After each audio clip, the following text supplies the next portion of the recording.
Bueno, hace cuánto, poco más de un año que está circulando un clip de una presentación que se hizo en Santiago respecto al proceso de privatización del borde costero.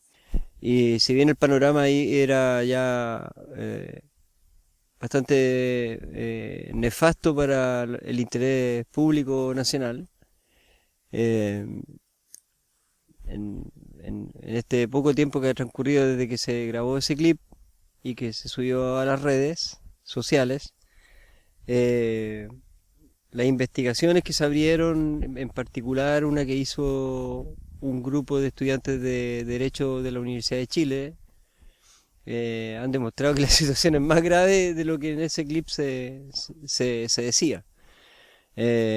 Puesto que incluso antes de que se subiera ese clip a las redes, el gobierno chileno de la época, de la presidenta Bachelet, eh, ya había generado un cambio en el reglamento de concesiones marítimas, que en lo principal el cambio eh, hizo que se redefiniera el borde costero y la redefinieron de tal manera que lo hicieron desaparecer. O sea, aquella franja de 80 metros hacia tierra firme a partir de la línea de altas mareas ya no está definida en el nuevo reglamento de concesiones marítimas. O sea, mientras nosotros estábamos reclamando por la franja de 80 metros, el gobierno de la época ya lo había hecho desaparecer. Esa franja no existe, con todas las consecuencias que eso implica, porque se pierde el acceso al mar. Los pescadores artesanales estarían perdiendo su franja de servidumbre de 8 metros que estaba dentro de este borde costero que desapareció simplemente porque se juntaron 4 o 5 eh, funcionarios públicos y redefinen aquello que conocíamos como borde costero. Entonces, la situación ha empeorado y ya se ha hecho dramática porque a lo que aspira el modelo es a dejar a Chile un país con vista al mar, pero sin acceso al mar. Y si quieres tener ese acceso, sencillamente tienes que pagar. O bien queda restringido el acceso para algunos pocos. Ahora, eso es absolutamente congruente con el espíritu que tiene el modelo económico que impuso la dictadura militar y que está vigente hasta hoy, que es eh, su norte es la codicia. Y eso es lo que dirige todas sus acciones. Y entre eso, despojar a los chilenos del último bien nacional de uso público que nos quedaba, que eran las playas. Eso se perdió. Ahora sobre una playa se puede pedir una concesión marítima y además de eso, de acuerdo a la investigación que hizo este grupo de estudiantes de Derecho, dentro de una concesión ya asignada, tú puedes pedir una subconcesión, donde puedes tirar un ducto o bien líneas de transmisión, de telefonía eléctrica o de fibra óptica, pero también ductos. Y el gran problema que tiene la mega minería en la zona austral, nosotros tenemos 4.000 proyectos mineros en carpeta entre la región de los lagos y Magallanes, pero con una dificultad técnica, que acá no pueden hacer embalses de relave. Entonces tienen que tirar o a los ríos o al mar los relaves mineros, porque por la cantidad de lluvia que cae, no pueden hacer lo que hicieron en Caimanes, por ejemplo, hacer un embalse. Bueno, ahora tienen la posibilidad. Desde el año 2012, que la industria minera que está haciendo lobby para poder descargar en el mar los relaves mineros. Eh, hay una convención que eso lo impide, pero Chile está hoy día a puertas de poder retirarse de cualquier convención de manera unilateral siguiendo el modelo de Estados Unidos. Eh, y ahora, con este cambio reglamentario y estas nuevas propiedades que se le dan a las concesiones marítimas ya otorgadas, estarían en condiciones de contar con el espacio donde tirar estos ductos y emisarios para descargar sus relaves mineros en el mar. O sea, el panorama es absolutamente eh, desfavorable para el interés público, para el interés nacional. La amenaza no ha terminado, sino que se ha profundizado. Y de hecho ya ha perdido características de amenaza y se está convirtiendo en una realidad. ¿Qué podemos hacer al respecto? La decisión de despojarnos del borde costero proviene desde el año 2009,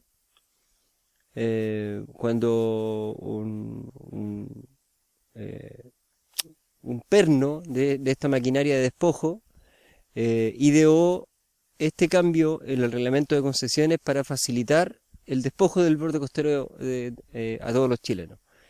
Ese perno se movió a medida que fue avanzando el proyecto, fue cambiando de posición dentro del aparato estatal, y luego de generar este cambio en el reglamento de concesiones fue movido hacia la Contraloría General de la República para que desde esa posición él tomara razón de lo mismo que él había ideado. O sea, el mismo proceso de la ley Longueira, donde el ideólogo de la ley Longueira luego se transforma en el ministro de Economía que firma la propia ley que él había ideado.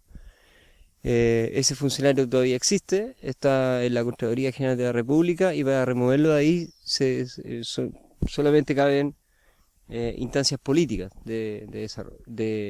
para poder desalojarlo de esa posición de privilegio que tiene, donde puede operar en contra del interés nacional y en favor del interés privado, en este caso la Cámara Chilena de la Construcción y los empresarios portuarios.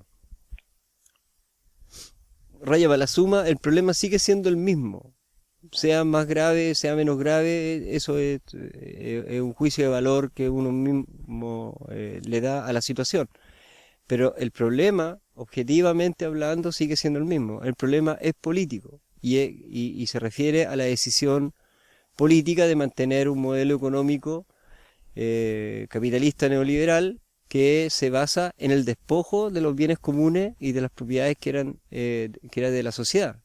O sea, este es el modelo económico que promulgaba una mujer como la Margaret Thatcher, que en el año 2005 proclamó ante toda la humanidad de que la sociedad no existe, solamente existen los individuos. Entonces, que se liquide toda la sociedad para favorecer a algunos individuos es parte de la lógica de la filosofía de los sostenedores de este modelo. Así que esa es la situación. La franja de 80 metros ya desapareció el reglamento de concesiones. Tú puedes pedir una concesión marítima sobre una playa, sobre un bien nacional de uso público, cosa que no se podía hacer hasta antes de estas modificaciones, y necesitan la ley Piñera para poder luego vender esa concesión marítima. Y con eso ya quedas absolutamente excluido de tus posibilidades de disfrutar de lo que te pertenecía, que era el mar, los peces y el borde costero. Hoy día, en muy poco tiempo, perdimos esos tres bienes nacionales. Y sin siquiera un golpe de Estado de por medio. Lo único que necesitaron fue mantener, a como diera lugar, el modelo económico que había dejado la dictadura. Lo operaron, lo profundizaron, lo mejoraron, y estos son los resultados, parte de los resultados. Bueno, el día en que haya que darle las gracias a quien hizo posible de que solamente tengamos el derecho de mirar el mar. No se olviden de un nombre que ha sido fundamental en este proceso, que es Camilo Milosevic Verdugo, funcionario de la Subsecretaría de la Fuerza Armada, a quien recibió la mayoría, si no todas, de las denuncias que como Comité de Defensa del Borde Costero hicimos contra las salmoneras. Se las presentamos a la Subsecretaría de la Fuerza Armada y él estaba allí, él las recibió, era el jefe del Departamento Jurídico, y que luego fue movido a la Contraloría General de la República, donde ejerce el cargo de jefe jurídico de la Contraloría. Es decir, una denuncia que presentamos junto con CODEF, el Comité de Defensa de la Flora y Fauna, a la Contraloría para que se investigara la falta de respuesta de la Subsecretaría de la Fuerza Armada a las denuncias que estábamos haciendo. Bueno, el mismo que la recibía y no respondió, ahora tendría que responder a esta denuncia que hicimos en su propia contra. Esa situación es ridícula, por decirlo menos. Si no es conflicto de intereses, pega en el palo, yo creo. Pero ese es un nombre que no debe ser olvidado porque es así como funcionan todos estos pernos de esta máquina de despojo, que se mueven de una posición a otra para favorecer el plan estratégico cuyo boceto hizo la dictadura, pero que implementó la concertación y luego estos gobiernos. Radio Trapananda, humanizando la señal.